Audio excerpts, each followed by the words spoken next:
تنہائی ایک خطرناک نشہ ہے۔ جب کوئی شخص اس میں موجود سکون کو محسوس کرتا ہے پھر وہ شخص لوگوں سے میل ملاپ چھوڑ دیتا ہے۔ منزل سب کی اللہ ہے، محبت، غم، آزمائش یہ سفر کا حصہ ہے۔ جب آپ رب سے محبت کرتے ہیں تو وہ آپ کے دلوں میں انہی لوگوں کو بسنے دیتا ہے جو آپ کی محبت کے اہل ہوں۔ ہماری آنکھوں سے بہنے والے آنسو ہمارے دل کے باغ کو سیراب کرتے ہیں۔ ابن العربی۔ اندھیرے میں کامیابی کے اصول تک راستے کی تلاش کی کوشش میں رہنا اور اس ذات پر یقین رکھنا ہی نشانی ہے مومن کی۔ حشر کے دن تو تمہارا جسم بھی تمہارے خلاف بولے گا، پھر یہ وفاداری کس میں ڈھونڈ رہے ہو؟ عورت کا کردار اتنا مضبوط ہونا چاہیے کہ مرد کو اس تک پہنچنے کے لیے اللہ تعالیٰ سے رابطہ کرنا پڑے۔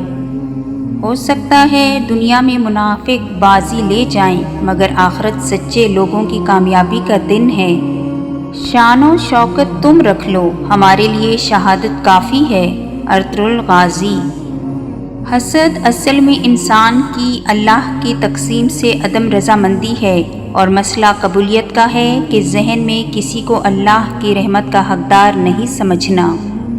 ارے واعظ، حساب حشر سے ایسا بھی کیا ڈرنا، وہ بخشش پر تلے تو فرد عصیاں کون دیکھے گا۔ انسان کا سب سے بڑا دشمن اس کا دماغ ہے، پکڑ پکڑ کر لاتا ہے ان لمحوں کو جو اذیت دیتے ہیں۔ عدم سے کس لیے لایا گیا ہوں، جو سچ پوچھو تو بہکایا گیا ہوں۔ میرا ہونا نہ ہونے کے برابر، تو کیوں ہونے میں الجھایا گیا ہوں۔ علم و ادب کے سارے خزانے گزر گئے، کیا خوب تھے وہ لوگ پرانے گزر گئے۔ باقی ہے زمین پہ فقط آدمی کی بھیڑ، انسان کو مرے ہوئے تو زمانے گزر گئے۔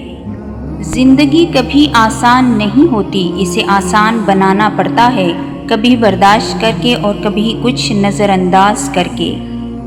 قبر اور قدر کبھی جیتے جی نہیں ملتے، مرتے ہی قبر تیار اور قدر لاجواب۔